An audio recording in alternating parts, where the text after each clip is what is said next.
மக்களே எல்லாம் நல்லா இருக்கீங்களா? நான் பாட்டி பேசுகிறேன். வாங்க வீடியோக்குள்ளே போயிட்டு நீ கொத்தமல்லி சிறுகீரை வரைக்கலாம். வாங்க எப்படி வரைக்கிறேன்னு பார்த்துட்டு நீங்களும் அதுமாரி வரைச்சி இயற்கையான கீரை வகைகள் சாப்பிடுங்க. நம்ம இன்றைக்கி கொத்தமல்லி விதை விட போகிறோம். இது நாட்டு கொத்தமல்லி தான்.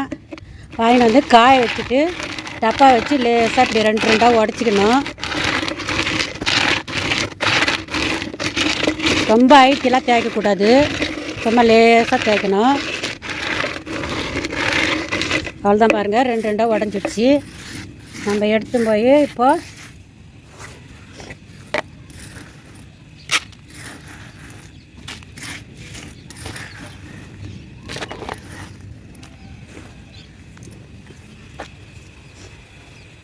மாரி விடணும்.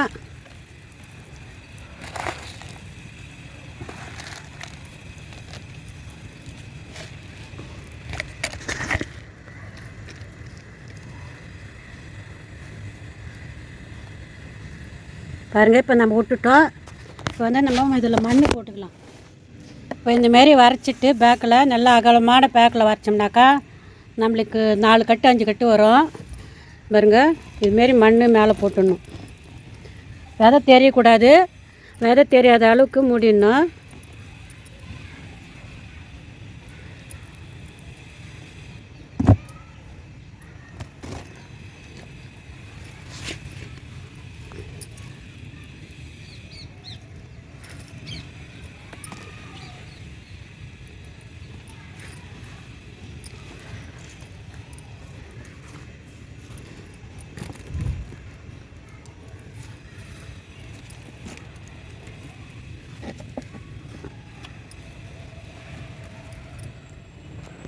பாருங்கள், நல்லா மண் போட்டு மூடிட்டோம் கொத்தமல்லியை.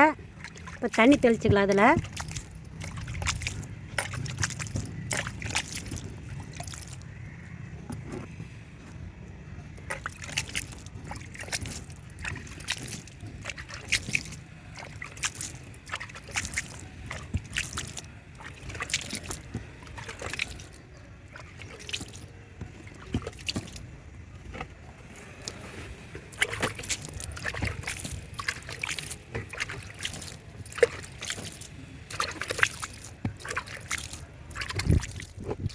லேசாக தெளிச்சுக்குங்க, ரொம்ப ஊற்றலாம் கூடாது, விதை மேலே வந்துடும். இது பாருங்க, இப்போயே தெரியுது பாருங்க. இப்படி இதெல்லாம் மண் தண்ணி தெளிச்சாச்சு.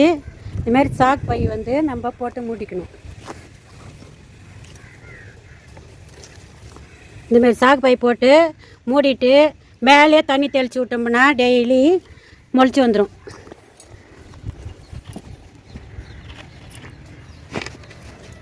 பாருங்க, இந்தமாரி போட்டு மூடிடுங்க. டெய்லி இது மேலே தண்ணி தெளித்து விடலாம், அது முளைச்சி வந்துடும். கொத்தமல்லி, நாட்டு கொத்தமல்லி. இது வந்து பிளாஸ்டிக் கூடை. 3 கூடை இந்த கூடையில் போட்டு பார்க்கலான்னு ஒரு 3 கூடை வாங்கினேன். தெரு மேலே வந்தது 100 ரூபா ஒரு கூடைன்னு வாங்கினேன். இதில் வந்து இப்போ நம்ம சிறுகீரை வரைக்கலாம்.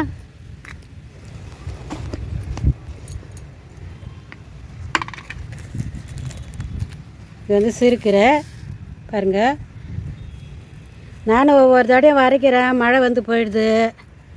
மழை வந்தாலும் அரைக்கிறேன்னா தேருது, சிறுகீரைனா தேராது. எங்களுக்கு சிறுகீரை தான் முக்கியம், அதுதான் டேஸ்ட்டாக உடம்புக்கு நல்லது, நல்லா நீர் இறங்கும் சிறுகீரை. அதனால் சிறுகீரை வரைக்கிறேன். மழை வந்து அது அழுகி போயிடுது.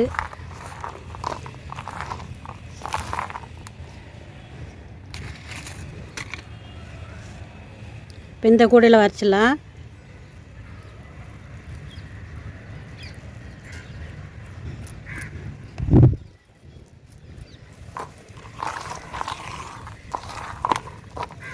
ரெண்டு கூடையிலும் சிறுகீரை வரைச்சாச்சு. சிறுகீரை வரைச்சது இப்போ இதில் தண்ணி தெளிச்சிக்கலாம். மூக்காடு இருந்தாக்கா, கோணி இருந்தால் போட்டு மூடலாம். அப்படி இல்லைன்னா அதுவே கூட முளைச்சி வந்துடும். டெய்லி தண்ணி இதுமாரி தெளிச்சின்னு வரணும். அது முளைப்பு முளைப்பு வந்து 2 இலை வரந்தீங்கன்னா நம்ம தெளித்து தான் விடணும். 2 இலை 4 இலை வர மட்டும் நம்ம கையில் தான் தெளிக்கணும். அதுக்கப்புறம் வந்து நம்ம ஓசு வச்சு கூட விடலாம். பாருங்கள், 2 கூடையில் நான் வரைச்சிட்டேன். சிறுகீரை எப்படி வருது பார்க்கலாம். இது முள்ளங்கி கீரை நட்டுக்கலாம். இப்போது அந்த கூடையில் பாருங்கள், முள்ளங்கி விதை. இதெல்லாம் தக்காளி செடி தான் நட்டிருக்கேன். முதல்ல மிளகா செடி நட்டேன், சரியாக வரல. இப்போ தக்காளி செடி நட்டுருக்கேன். அதிலே ஒரு முள்ளங்கி விதை போட்டோம்னாக்கா அதில் ஒரு முள்ளங்கி எடுக்கலாம் நம்ம. பாருங்க, இதுமாரி ஒரு முள்ளங்கி அகலமான கூடைங்க இருந்ததுனாக்கா அதில் ஒரு முள்ளங்கி விதை போட்டுடலாம் நம்ம. என்ன செடின்னு தெரியல, பார்க்கலாம், விட்டு பார்க்கலாம் எப்படின்னு வருதுன்னு.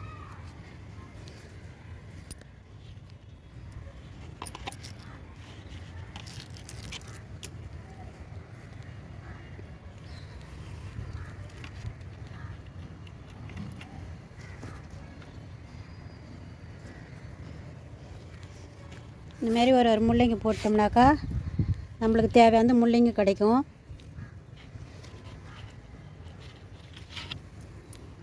பாருங்கள், இதெல்லாம் நட்டு வச்சுருக்கேன் பாருங்கள். இதில் ஒரு முள்ளங்கி வருது, இங்கே ஒரு முள்ளங்கி வருது, இங்கே ஒரு முள்ளங்கி வருது, இதில் ஒரு முள்ளங்கி வருது.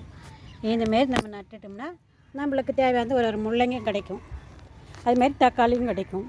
இதில் நம்ம முள்ளங்கி நட்டுக்கலாம். இப்போது 2 3 இருந்ததுனாக்கா நம்ம தேவையானது எடுத்துக்கின்னு பிடிங்கிடலாம்.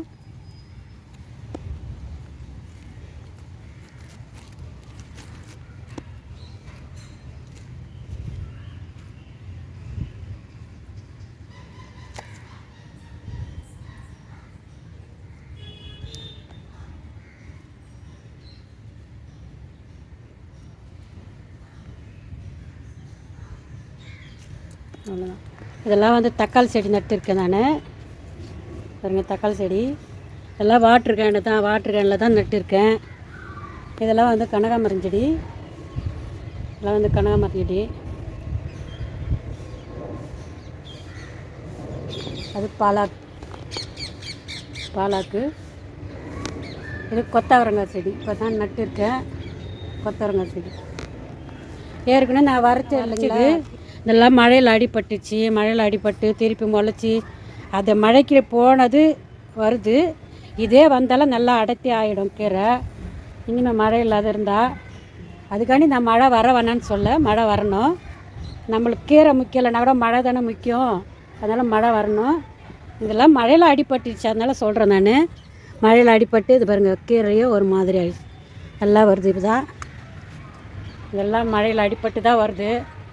இது அரைக்கீரைனா கூட மழை பெஞ்சால் கூட பாதி போச்சுன்னா கூட பாதி வருது. நல்லா சிறுகீரை தான் சுத்தமாக அழுகி போயிடுது. அப்படியே பாருங்கள், இந்தமாரி நீங்களாம் பயிர் வச்சு நல்லா சாப்பிடுங்க. இது முள்ளங்கி நட்டுருக்கேன் பாருங்கள், முள்ளங்கி எப்படி வருது. இதெல்லாம் வெங்காயத்தாள் எல்லாம் மழையில் காற்று மழை அழிக்கவே எல்லாம் சாய்ச்சிக்கிச்சு. இதெல்லாம் சின்ன வெங்காயம் நட்டுருக்கேன். இதெல்லாம் 4 கூடையில் நட்டுருக்கேன். நம்ம ப்ளே ரைஸ்லாம் சேர்த்து தந்தாக்கா அதுலேருந்து எடுத்துக்கலாம், நம்ம கடையில் போய் வாங்கிறது. இதுமாரிலாம் நீங்களாம் பயிர் வச்சு நல்லா இயற்கையான பொருளாக சாப்பிடுங்க. மாடியில் உங்களால் முடிஞ்ச வரைக்காலும் பெய்யுங்க, நல்லா இயற்கையான பொருளாக சாப்பிட்லாம். நம்ம எல்லாம் கத்திரி செடி பாருங்க, மழை பெய்யவே நல்லா துளுத்து நல்லா வருது. இப்போ தான் மொட்டு வைக்குது. காய் 1 2 தான் இருக்குது. காய் நிறைய காய்ச்சிது. இப்போ கொஞ்சம் இதுவாகிடுச்சு. இப்போ மழை பெய்யவே நல்லா வருது செடி. இது சாமந்தி சூப்பராக இருக்குது இல்லைங்களா, சாமந்தி செடி. ரோஸ் பாடுங்க, கலர் ரோஸ். காலையில் பறிச்சு போயிட்டேன், வெள்ளிக்கிழமை இன்னைக்கு காலையில் பறிச்சு போயிட்டேன் மற்ற ரோஸ்லாம். அது கொஞ்சம் மொட்டாக இருக்கு, அதை விட்டேன். இதெல்லாம் வெண்டைக்காய் செடி, இப்போ தான் வெண்டைக்காய் வைக்குது பாருங்க. இதெல்லாம் வெண்டைக்காய் அரைக்கணும். நம்மளுக்கு விதைக்கி விட்டுட்டு விதைக்கு போடுறது மிச்சம் நம்ம அறுத்துக்கலாம். இப்போ முதல்ல வாரத்திலே விதை விட்டாதான் நம்மளுக்கு காய்க்க மேல் கொண்டு காய்க்க அந்த அடியில் கற்று காஞ்சி வரும். நம்ம மேலே போய் விட்டோம்னா லேட் ஆகும் விதை எடுக்கிறதுக்கு. இது சீக்கிரம் எடுத்துடலாம் விதை. இது சாமந்தி செடி. இது தூதுவளை பாருங்கள். தூதுவளை சளிக்கெல்லாம் நல்லது. இதிலே முடக்கத்தானே ஒன்று இருக்கும். முடக்கத்தான் தூதுவளை ஏற்ற போய் நான் குழம்பு வைப்பேன், துவையல் அரைப்பேன், எல்லாம் செய்வேன். எல்லாம் மணத்தக்காளி. இது மிளகா செடி இப்போ தான் நட்டுருக்கேன். மிளகா செடி கொடி அவரெல்லாம் இப்போ தான் பூ எடுக்குது பாருங்க. பூ எடுக்குது இப்போ தான். இன்னும் காய் வைக்கலை, இனிமேல் தான் வைக்கும். மார்கழி இன்னைக்கு தான் 3. இனிமேல் தான் காய் வைக்கும். பொங்கலும் போதெல்லாம் காய்க்கும் நல்லா. அதான் பாருங்கள், மழையில் அடிப்பட்டு இந்த தாட்டி ஒரே தாட்டியாக மழை பெஞ்சி போயிடுச்சுன்னா பரவாயில்ல. அது 3 தாட்டி 4 தாட்டி மழை பெஞ்சி செடியெல்லாம் ரொம்ப காஞ்சி போச்சு. பாருங்கள் எப்படி காஞ்சிடுச்சு. சாமந்தி, துளக்க சாமந்தி எப்படி இருக்குது பாருங்கள். இப்போ பாருங்கள், லெமன் செடி. இந்த மரம் நிறைய எனக்கு காய் கொடுத்ததுங்க. இந்தமாரி ஒரு மரம் 2 மரம் இருந்தாலுமே போதும், நமக்கு வீட்டுக்கு தேவையான காய் கிடச்சிடும். இந்த ஒரு மரமே எனக்கு போதுமானது, நிறைய காய் வைக்கும். இந்த தாட்டி கம்மி தான். போன வருஷம்லாம் நிறைய இருந்தது, இந்த தாட்டி கம்மியாக தான் இருக்குது. பாருங்கள், இதெல்லாம் பாருங்கள் காய் எப்படி இருக்குது, சூப்பராக இருக்குதுங்களா. இந்தமாரி நீங்களாம் மாடியில் ஒரே ஒரு மரம் வச்சாலுமே போதும், ரொம்பலாம் வேணாம். ஒன்று வச்சாலுமே பேக்கு வந்து 12க்கு 24 அந்தமாரி வச்சாக்கா சூப்பராக மரம் வளரும். பாருங்கள் பேக்கு இதுதான். இந்த பேக்கில் தான் வச்சுருக்கேன் நான். இந்த பேக்கை இதை பாருங்கள் பிச்சிடுச்சு. அதில் நான் கவர் வச்சுருக்கேன்.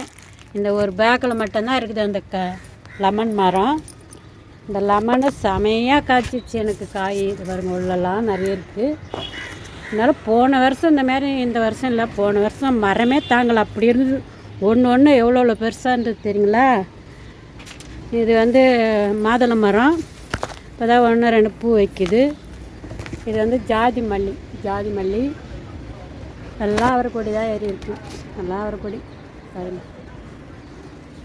இதெல்லாம் பார்த்துட்டு எனக்கு லைக் பண்ணுங்கள், ஷேர் பண்ணுங்கள், சப்ஸ்கிரைப் பண்ணுங்கள், மறக்காமல் பெல் பட்டன் அழுத்துங்க. உங்கள் ஃப்ரெண்டுக்கெலாம் ஷேர் பண்ணி விடுங்க. வணக்கம். இது வந்து சுண்டக்காய் செடி. இப்போதான் சுண்டக்காய் செடி வந்து நல்லா வளமாக வருது. ஒரு கூடையில் தான் வச்சுருக்கேன், 2 செடி நல்லா வருது. இது காய் காய்ச்சி பிறகாடு உங்களுக்கு போடுற வீடியோ. எல்லாம் வந்து அவரை செடி தான், அவரை செடி தோட்டங்க தான் பாருங்கள் நம்ம தோட்டம். இன்னும் மழை இல்லைன்னா நல்லா இருக்கும், செடி சூப்பராக இருக்கும். இதை பார்த்துட்டு எனக்கு லைக் பண்ணுங்கள், ஷேர் பண்ணுங்கள், சப்ஸ்கிரைப் பண்ணுங்கள், மறக்காமல் பெல் பட்டன் அழுத்துங்க. உங்கள் ஃப்ரெண்டுக்கெலாம் ஷேர் பண்ணி விடுங்க. வணக்கம்.